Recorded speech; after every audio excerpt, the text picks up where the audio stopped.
এখন আসলাম খাবার দাবার নিয়ে, টিপিক্যাল হাউসওয়াইফ সেজে। দেখে বুঝতেই পারছো ঠান্ডা সেরকম নেই, হালকা ঠান্ডা। এতক্ষণ চাদরটা খোলাই ছিল, জাস্ট কাজকর্ম সেরে তারপরে চাদরটা জড়িয়ে নিয়ে আবার চলে এলাম। আর কি কি রান্না করলাম আজকে? রান্নার বলতে বাবার জন্য সিদ্ধ ভাত, যেটা বললাম আলু সিদ্ধ পেঁপে সিদ্ধ দিয়ে প্রেসারে বসিয়ে দিয়েছিলাম, যেটা আর কি তাড়াতাড়ি হয় চট জলদি, সেটাই করার চেষ্টা করি।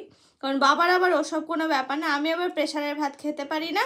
যখন আর কি সিদ্ধ ভাত খাই বা কোনো কিছু, প্রেসারেরটা আমার অতটা ভালো লাগে না। তো সেই জন্য যখন আমি খাই তখন হাঁড়িতে করি। বাবার ওরকম কোনো ব্যাপার নেই, তো সেই জন্য বাবার বানিয়ে দিই প্রেসারে।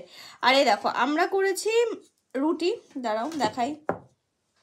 এই দেখো রুটি নিয়ে এলাম আমার আর অর্পণের।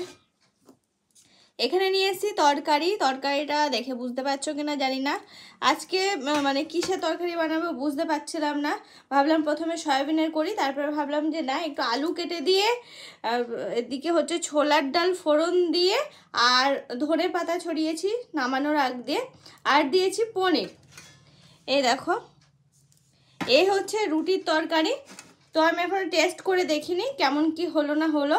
কি বলতো, চেষ্টা করি এক একদিন এক এক রকমভাবে তরকারি বানানোর, মানে সিম্পলের মধ্যেই রাখার চেষ্টা করছি, কিন্তু নানান টাইপের। তো তোমাদের কেমন লাগলো এই তরকারির রেসিপিটা? মানে রেসিপি তো আর দেখায়নি, জাস্ট তরকারির আইডিয়াটা জানিও। আর যদি ভালো লাগে আমি অবশ্যই তোমাদেরকে জানাবো যে কেমন লাগলো। দাঁড়াও তাও একটু আমি চেক করে দেখে নিই কেমন লাগলো, তাহলে বলতে পারবো, তাহলে আমি রেসিপি তোমাদের জানিয়ে দেবো।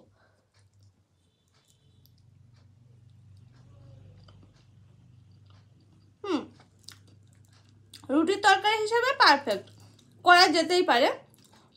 ধনে পাতা দিয়েছি বলে পনিরের কোনো ফ্লেভার নেই, শুধুমাত্র পনির খেলে তাহলে বেশ ভালো লাগছে, মানে পনিরের ফ্লেভারটা পাওয়া যাচ্ছে। তো বলেই দিই হ্যাঁ, রেসিপিটা কেমন হয়েছে, কেমনভাবে করলাম আমি তরকারিটা। আলু কেটেছি ডুমো ডুমো করে, আলু তরকারি জাস্ট যেমন করে করে। তেল দিয়েছি খুব বেশি না, অল্প পরিমাণে তেল, তার মধ্যে জিরে ফোড়ন দিয়েছি আর শুকনো লঙ্কা ফোড়ন, আর তার সাথে দিয়েছি ছোলার ডাল, বেশ কিছুটা পরিমাণে ছোলার ডাল দিয়ে, তারপরে আলুগুলো দিয়ে, মানে ছোলার ডালটা একটু লাল লাল হয়ে গেলে আলুগুলো দিয়ে একটু নাড়াচাড়া করে নিয়ে তারপরে দিয়ে দিলাম জল। আর জল দিয়ে দিলাম একটু জিরে গুঁড়ো, জিরে গুঁড়োটা আগেই দিয়েছিলাম, জল দেওয়ার আগে দিয়ে আলুটা নাড়াচাড়া করেছিলাম। জিরে গুঁড়ো, একটু চিনি, আর লঙ্কার পরিমাণ যে যেমন ঝাল খাবে সেই পরিমাণে।